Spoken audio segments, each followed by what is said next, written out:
한국에서 잘 팔리는 책들이 있습니다. 바로 미치라고 주문하는 책들인데요. 예를 들면 직장인 5년차 독서에 미쳐라, 창의력에 미쳐라, 1년만 공부에 미쳐라, 60대 변화와 성장에 미쳐라, 40대 다시 한번 도전에 미쳐라, 직장인 딱 3개월만 책 쓰기에 미쳐라, 대한민국 20대 부동산에 미쳐라, 어려울수록 기본에 미쳐라, 10대 꿈을 위해 공부에 미쳐라, 20대 공부에 미쳐라, 30대 다시 공부에 미쳐라, 40대 다시 한번 공부에 미쳐라, 딱 1년만 공부에 미쳐라, 딱 1시간만 미쳐라, 20대 자기계발에 미쳐라, 대한민국 20대 재테크에 미쳐라, 대한민국 20대 펀드 투자에 미쳐라, 30살 만남에 미쳐라, 30전에 한 번쯤은 심리학에 미쳐라, 40대 이제는 건강에 미쳐라, 미쳐야 청춘이다, 창업 1년만 제대로 미쳐라, 돈보다 기쁨에 미쳐라, 미쳐야 통한다, 미쳐야 산다, 2030 경력테크에 미쳐라, 돈 벌려면 경매에 미쳐라, 미쳐야 이룬다, 재테크에 다시 미쳐라, 신입사원 3년만 제대로 미쳐라, 차가운 열정으로 우아하게 미쳐라, 좋아하는 일에 미쳐라, 네 꿈에 미쳐라, 미친 생각에 미쳐라. 아직 반도 얘기 안 했습니다. 이 책들 말고도 얘기하는 책들이 더 많이 있거든요. 정말 많지 않습니까? 모든 분야에 이 미쳐라만 갖다 붙여놓은 것 같습니다. 2006년도서부터 본격적으로 나온 미쳐라 책들인데요. 아직도 나오고 있고요. 모든 분야에 이 책들이 다 베스트셀러들입니다. 이쯤 되면 우리가 사는 세상은 미쳐야 사는 세상이 된 것으로 보입니다. 일단 미쳤다는 것의 정확한 의미가 뭔지 알아야 되겠는데요. 미쳤다라는 말을 쉽게 표현하면 새로운 힘에 사로잡혔다입니다. 즉, 내 뜻, 내 의지와는 상관없이 새로운 힘에 의하여 사로잡히게 되었다는 것을 미쳤다라고 얘기하는 것입니다. 따라서 방금 전에 읽은 어디에 미쳐라, 무엇에 미쳐라 하고 주문하는 책들은 어떠한 일에 푹 빠져서 완전히 사로잡히라, 특정 영역에 놀라운 집중력으로 빠져들으라는 의미로 하는 말이 되겠습니다. 사람들에게 자극이 되고 결심을 하게 만들고 동기부여를 주어서 행동으로 이어지게 만든다는 점에서 좋은 책들임에는 분명합니다. 근데 여러분, 과연 이 미치라고 하는 말들이 우리 신앙인들에게도 도움이 되고 유익한 말들일까요? 물론 책들의 내용 속에는 유익한 정보들이 많이 들어있어서 열심히 사는데 도움이 되겠지만 신앙인의 입장에서 이 말들은 꽤 위험한 말들이 될 수 있다는 사실을 아십니까? 왜냐하면 우리가 푹 빠져 살아야 하는 것은 세상의 일이 아니고요. 우리가 사로잡혀야 하는 힘도 세상의 것이 아니기 때문입니다. 무엇보다 세상에 푹 빠져 살게 되면 우리 신앙인들은 길을 잃어버리게 되는데요. 세상과 구별되고 세상과 거꾸로 살아야 하는 것이 신앙인이고, 그래야 걸어갈 수 있는 좁은 길인데 세상에 푹 빠져 살게 되면 세상 사람들과 다를 바 없게 되니 신앙을 지킬 수 있겠습니까? 신앙인이 집중하고 푹 빠져 살아야 하는 것은 세상이 아니라 주님을 위한 것이고, 또 사로잡혀야 하는 힘도 주님 주시는 힘이고, 얻어야 하는 능력도 주님 주시는 능력입니다. 무엇 하나 주님과 상관없는 것이 없습니다. 그것이 신앙이고 그렇게 사는 것이 신앙생활인데, 세상은 우리로 하여금 주님을 위한 것에 빠지는 것을 어리석다라고 하며 신앙생활도 깊숙이 들어가지 못하도록 합니다. 사람들은요, 믿더라도 광신자가 되어서는 안 된다라고 얘기합니다. 적당히 예배에 참석을 하고 적당히 신앙생활을 하고 적당히 세상과 타협하며 살아가도록 우리에게 주문을 합니다. 나도 교회를 다니고 예배를 드리지만 너무 푹 빠지지는 마라 라고 얘기하는 세상 사람들이 교회 내에서도 직분자로 많이 존재하는 것을 보면 오늘날 왜 교회들이 그 선한 영향력을 잃어버리고 사는지 가는지 그 이유를 충분히 짐작하고도 남습니다. 이렇게 주님을 위한 것에는 절대로 미치지 말라고 하고서는 세상의 것에 미쳐라고 얘기하고 있으니 미친 듯이 돈을 벌고 미친 듯이 공부를 하고 미친 듯이 세상을 살라고 얘기하고 있으니 이것이 위험하다고 얘기하는 것입니다. 오해하지 말아야 하는 것은 세상을 열심히 살지 말라는 것이 아닙니다. 열심히 사십시오. 근데 세상의 마음을 빼앗기지 말라는 것입니다. 모든 지킬 만한 것 중에 더욱 네 마음을 지키라. 생명의 근원이 이에서 남이니라 라고 하는 잠언 4장 23절 말씀을 우리는 너무나 잘 알고 있지 않습니까? 열심히 살되 육신의 생각이 아니라 영의 생각으로 마음을 지키며 세상에 빼앗기지 말라는 것입니다. 세상의 마음을 빼앗기고 사는 사람이 주님 맞을 준비가 될 수 있을까요? 오늘 밤에 당장 주님 오신다면 심판의 자리에서 온전할 수 있을까요? 없는 것입니다. 여러분, 너무나 많이 들어서 잘 알고 있는 말씀을 또 한 번 전해야 될 것 같습니다. 주님이 다시 오실 때가 어느 때와 같을 것이라고 하셨습니까? 바로 노아의 때와 같을 것이라고 말씀하셨습니다. 그게 마태복음 24장 37절에서 39절 말씀인데요. 노아의 때와 같이 인자의 임함도 그러하리라. 홍수전에 노아가 방주에 들어가던 날까지 사람들이 먹고 마시고 장가들고 시집가고 있으면서 홍수가 나서 그들을 다 멸하기까지 깨닫지 못하였으니 인자의 임함도 이와 같으리라 라고 말씀하셨습니다. 노아의 홍수 이전의 사람들이 하나님을 몰랐던 것이 아니라고 말씀하였습니다.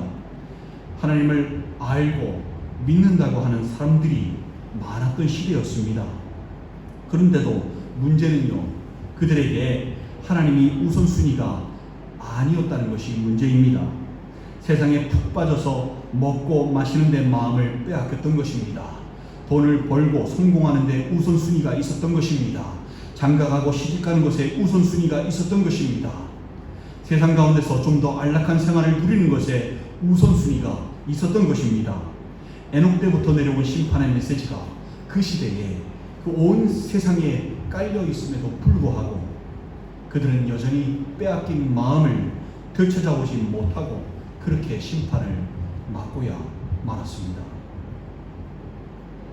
그들이 세상에 미쳐 있었던 것입니다.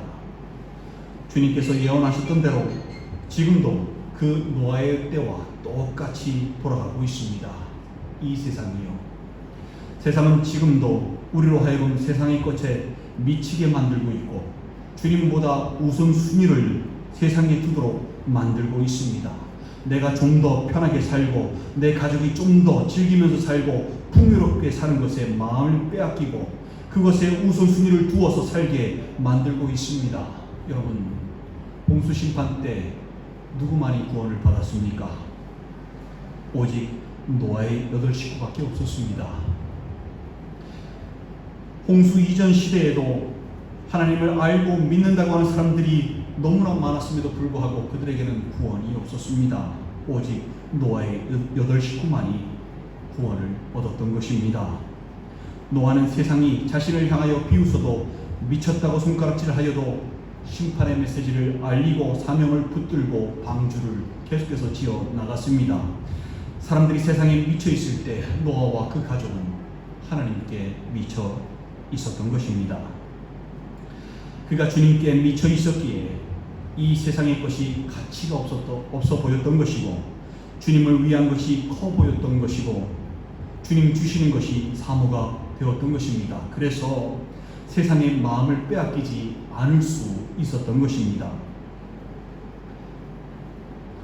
그가 심판대에 구원을 받을 수 있었던 것은 그가 전적으로 하나님께 미쳐 있었기 때문입니다. 신앙에는 회색 지대가 없었다고 하였지요. 믿음이 있거나 아니면 없는 것입니다.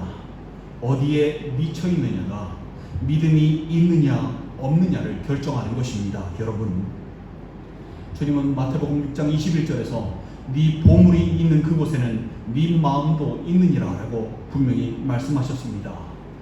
미쳐 있는 곳에 마음도 가 있는 것입니다.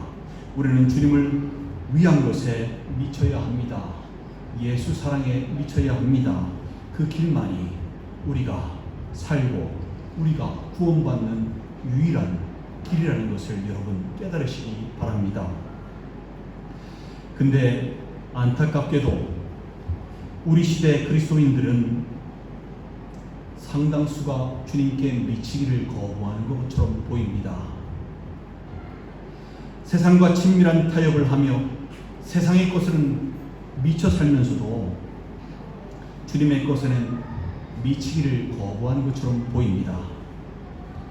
예배 참석은 잘합니다. 근데 주님의 사랑에 미치기는 거부합니다. 하나님 우선순위로 살기를 거부합니다.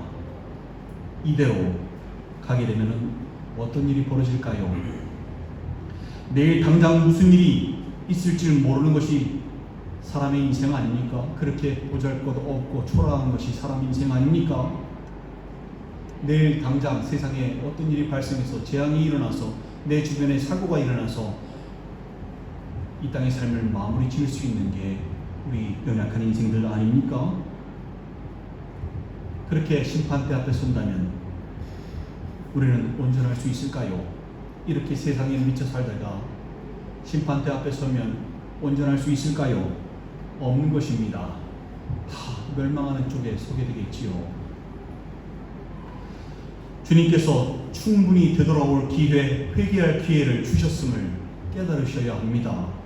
이미 오래전부터 심판의 메시지를 전달하셨는데 듣지 못했다, 몰랐었다 라는 변명의 말이 통하지 않는다는 것을 여러분 깨달으셔야 합니다.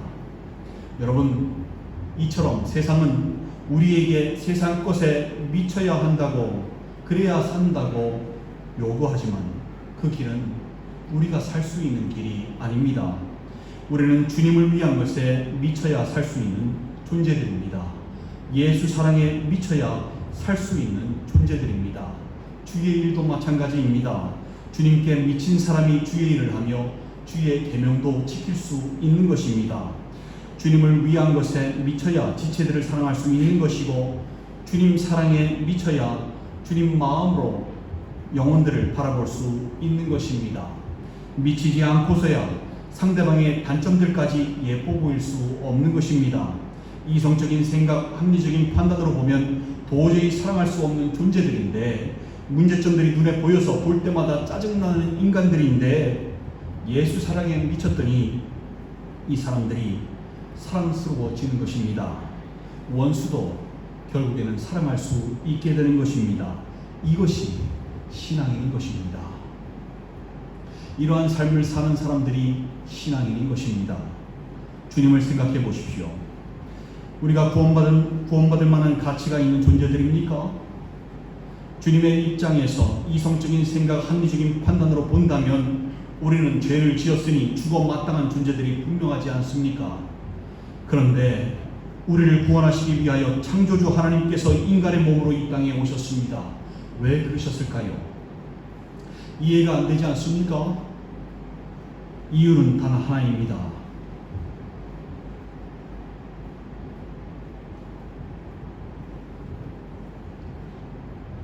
주님께서 우리에게 미쳐 계셨던 것입니다. 미치지 않으시고야 죽어 마땅한 존재들을 사랑하셔서 죽음으로 대신 죄값을 치루어 주시기 위하여 인간의 몸으로 이 땅에 오실 수 없는 것입니다. 미치지 않으시고야 우리를 위해서 그 모진 고난을 뺨을 맞고 머리통을 두들겨 맞고 가시면류관을 쓰시는 것을 묵묵히 감당하실 수 없는 것입니다. 미치지 않으시고야 우리를 위해서 온몸에 채찍으로 맞아 피 흘림을 당하시면서도 십자가에 못 박혀 돌아가심을 당하시면서도 도살장으로 끌려가는 양처럼 털 깎는 자 앞에서 양처럼 말없이 감당하실 수 없는 것입니다. 이것이 우리에게 미치신 주님의 사랑인 것입니다. 이 사랑이 우리 안에도 있어야 합니다. 이 사랑이 우리 안에 없다면 우리는 주님과 결코 하나 될 수가 없습니다. 우리에게 주신 계명이요 절대로 못 지킵니다. 이 미친 사랑이 사람을 살리고 영혼을 구합니다. 물에 빠져 떠내려가는 아이를 누가 살리는지 아십니까? 수영을 잘하는 사람이 살리는 것이 아닙니다. 그들은 이성적인 생각과 합리적인 판단으로 접근해서 물살의 세기와 물의 깊이와 온도를 체크하며 물에 들어갈지 말지를 결정하겠지요. 들어갈 수 있을까요? 들어간다고 해도 골든타임 만에 건져낼 수 있을까요? 못 건질 가능성이 농후합니다. 근데요, 자신의 아이가 물에 빠진 것을 본 부모는 물에 바로 뛰어듭니다. 이성적인 생각, 합리적인 판단, 앞뒤 재는 것 이런 거 없습니다. 그냥 아이를 구하기 위해 뛰어드는 것입니다. 수영을 잘 못해도 뛰어드는 것입니다. 죽어도 좋으니 뛰어드는 것입니다. 내 아이니까, 내 사랑하는 자식이니까요. 이성적인 생각, 합리적인 판단으로 수영을 못하면 물에 들어가지 말아야 하는 거 아니겠습니까? 근데 그 아이를 건지기 위해서 들어갑니다. 왜요? 내 아이니까요. 내 사랑하는 자식이니까요. 죽어도 상관없으니까요. 내가요. 여러분, 이것이 우리를 향한 주님의 미친 사랑이고 우리가 그 사랑을 받은 사람들인 것입니다. 누가복음 15장에서는 목자가 잃어버린 양 한 마리 때문에 99마리를 놔두고 한 마리 양을 찾아 나섭니다. 여기서 한 마리 양을 너무나 사랑해서 찾아가는 목자가 제정신일까요? 이성적인 생각, 합리적인 판단으로 따져봤을 때 말도 안 되는 짓 아닙니까? 99마리가 있는데 한 마리쯤은 포기하고 남은 99마리라도 잘 지킬 생각을 해야 하는 거 아니겠습니까? 근데 결국에는 이 목자의 미친 사랑이 잃어버린 양을 찾아 나서고 결국에는 그 잃어버린 양을 건져냅니다. 이것이 우리를 향한 주님의 미친 사랑인 것이고 우리를 절대로 포기하지 않으시는 주님의 미친 사랑인 것이고 우리가 바로 그 사랑을 받은 사람들인 것입니다. 여러분, 주님의 미친 사랑이 우리를 살리셨습니다. 그리고 우리가 살기 위해서는 그 사랑에 같이 미쳐야 합니다. 오늘 말씀 13절에서 우리가 만일 미쳤어도 하나님을 위한 것이요 라고 말씀하는 것처럼 주님을 위한 것에 미쳐야 합니다. 세상에 푹 빠져서 마음을 빼앗기고 사는 것이 아니라 14절에 그리스도의 사랑이 우리를 강권하시는도다 라고 말씀하는 것처럼 주님의 사랑에 감동되어 감격하여 그렇게 그 사랑에 미친 사랑에 전염되어 살아야 합니다. 주님께 마음을 두고 살아야 하는 것입니다. 그것이 이 땅을 살아가는 신앙인의 모습이고 그래야 주신 계명을 지킬 수 있는 것입니다. 세상의 것에 미쳐야 그 분야에서 성공하는 것이 세상의 원리이고 지혜이겠지만 우리 신앙인들에게는 다른 원리가 적용됩니다.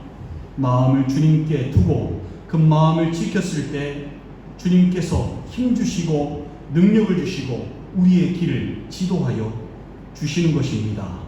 성경이 그것을 진정한 지혜라고 말씀합니다. 세상 지혜는 하나님께 어리석은 것이라고 말씀합니다. 주님은 그렇게 자신을 신뢰하고 사모하는 이들에게 오른손으로 붙드시고 인도하시고 피곤한 자에게 능력을 주시고 무능한 자에게 힘을 더하시고 독수리가 날개치며 올라가는 것 같은 새 힘을 더하시고 다른 박질을 하여도 곤비하지 않게 걸어가도 피곤치 않게 붙들어 주시는 것입니다. 우리는 주어진 환경과 삶을 열심히 최선을 다하여 살아가되 마음을 세상에 빼앗기지 않게, 세상에 미쳐서 세상에 푹 빠져 살지 않게 지켜야 하는 것입니다. 무엇보다 우리는 우리 자신을 위하여 사는 사람들이 아님을 깨달아야 하는데요. 오늘 말씀 16절에서 그가 모든 사람을 대신하여 죽으심은 살아있는 자들로 하여금 다시는 그들 자신을 위하여 살지 않고 오직 그들을 대신하여 죽었다가 다시 살아나신 이를 위하여 살게 하려 함이라 라고 말씀합니다. 우리가 세상에 미치는 이유는 근본적으로 우리 자신을 위하여 살려 하기 때문입니다. 이것이 생명과 멀어지는 것임을 깨달으셔야 해요. 여러분은 여러분 자신을 위하여 살려고 하지 마시고 여러분을 대신하여 죽으셨다가 다시 살아나신 주님을 위하여 사시는 그러한 신앙인들 되시기를 간절히 소망합니다. 그리고 주님을 위한 것에 감격을 경험하시기 바랍니다. 주님을 위한 것에 미친 사람은요, 감격하게 되어 있습니다. 매번 드리는 예배에도 감격하게 되어 있고요, 찬양에도 감격하게 되어 있고, 말씀에도 감격하게 되어 있고, 기도에도 감격하게 되어 있습니다. 삶 가운데 주시는 풍성한 은혜에도 감격하게 되어 있습니다. 날마다 함께 하시는 주님의 사랑에도 감격하게 되어 있습니다. 이것이 주님을 위한 것에 미친 사람, 주님의 사랑에 미친 사람이 가지는 모습인 것입니다. 실제로 안 믿는 사람들 눈에는 이 은혜의 감격에 사로잡힌 사람들의 모습이 뭐로 보일까요? 딱 미친 사람으로 보입니다. 누군가 그런 얘기를 했는데요. 음악을 듣지 못하는 사람들은 춤을 추는 사람들을 미쳤다고 한다라고 얘기를 했습니다. 이 말이 맞습니다. 음악이 자신을 사로잡기 때문에 춤을 추게 되는 것인데 아무것도 들리지 않는 사람이 보면 딱 미친 사람으로 보이는 것입니다. 이것처럼 세상 사람들은요, 하나님의 은혜를 느끼지 못하지요. 주님의 사랑을 알지 못하지요. 그 은혜와 사랑을 느끼지 못하니까 감격하는 사람들의 모습을 보면 뭐라고 보일까요? 미쳤다라고 보이겠지요. 그래서 우리를 보고 미쳤다고 하는 것입니다. 말할 수 없는 그 은혜와 사랑에 감격하여 눈물을 흘리는 사람들을 보면 이해할 수 없겠지요. 미쳤나봐 라고 하는 이유가 바로 거기 있는 거예요. 우리도 이해할 수 있어야 합니다. 그 사람들을. 근데 우리는 반드시 알아야 합니다. 세상 사람들이 우리를 이해하지 못한다고 해서 우리 빼고 세상 모든 사람들이 우리를 이해하지 못한다고 하여도 우리가 다시 세상 사람들이 될 수는 없는 것입니다. 그건 생명이 아니라 죽음을 택하는 것이니까요. 여러분, 마음을 단단히 잡으시고 대부분의 사람들이 걸어가는 넓은 길로 가지 마시고 오직 주님만 바라보시며 좁은 길을 걸어가시는 여러분들 되시기를 소망합니다. 사랑하는 지체 여러분, 지금 여러분이 사로잡혀 있는 것은 무엇이십니까? 무엇이 여러분의 마음을 빼앗아가고 있습니까? 무엇에 미쳐 계십니까? 우리는 신앙인들입니다. 우리가 미쳐야 하는 것은 세상의 것이 아니라 주님을 위한 것이고 주님의 사랑입니다. 지금까지 여러분 자신을 위해 살면서 세상의 것에 푹 빠져 살아왔다면 이제는 돌이키셔서 주님을 위해 사시기 바랍니다. 그러기 위해서 여러분을 향한 주님의 미친 사랑을 실시간으로 느끼셨으면 좋겠어요. 그 사랑에 감격하셨으면 좋겠습니다. 그리고 지금도 여러분을 포기하지 않으시고 인내하시며 일어나서 함께 가자라고 요청하시는 주님의 오른손을 붙들고 일어서시면 좋겠습니다. 주님 앞에 온전히 서셨으면 좋겠습니다. 그래서 세상이 줄 수 없는 천국의 평안을 맛보며 이 땅에서도 천국을 살아가셨으면 정말로 좋겠습니다. 모두 세상의 것에 사로잡히지 마시고 우리를 강권하시는 주님의 사랑에 사로잡히셔서 그 사랑에 미치셔서 주님 주시는 힘과 능력으로 이 땅을 살아가시는 여러분들 되시기를 주님의 이름으로 축원드립니다. 함께 기도하시겠습니다.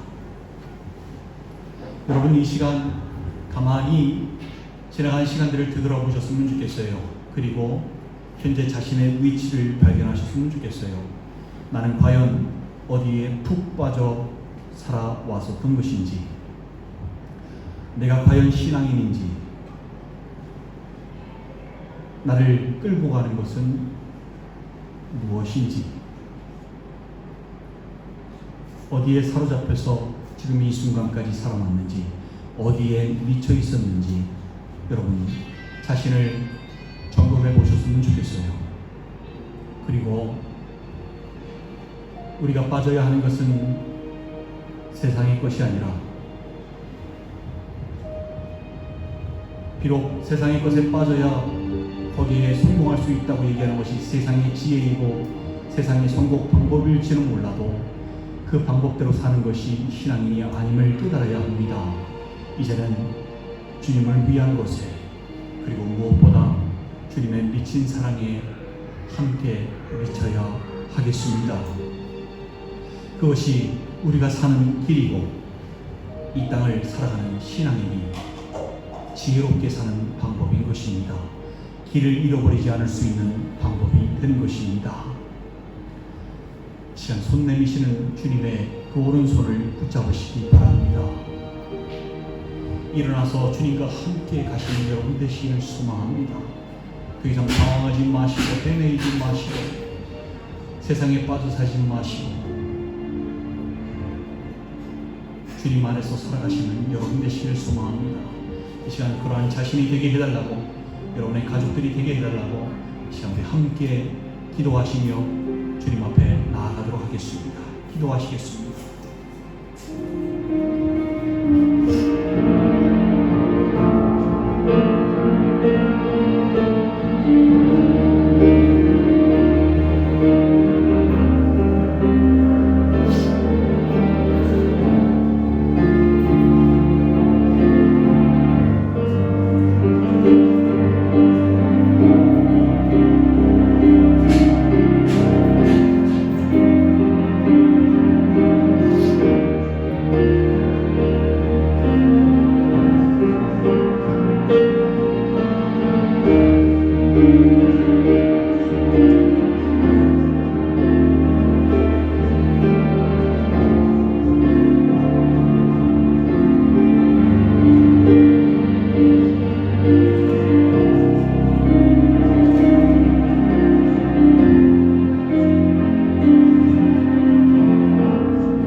그치지 아니하고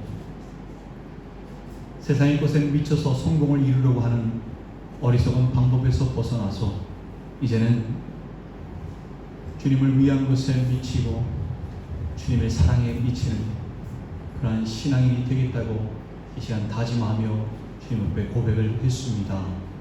고백한 모든 심령들 가운데 주님 붙잡아 주시고 품에 안아서 인도하여 주시고 이 땅을 주님 주신 힘과 능력으로 살아갈 수 있도록 붙잡아 주시옵소서. 한 사람 한 사람 주님 손에 의탁하오니 붙잡아 주시옵고 이 모든 말씀을 우리 구주 예수 그리스도 이름으로 기도드리옵나이다. 아멘.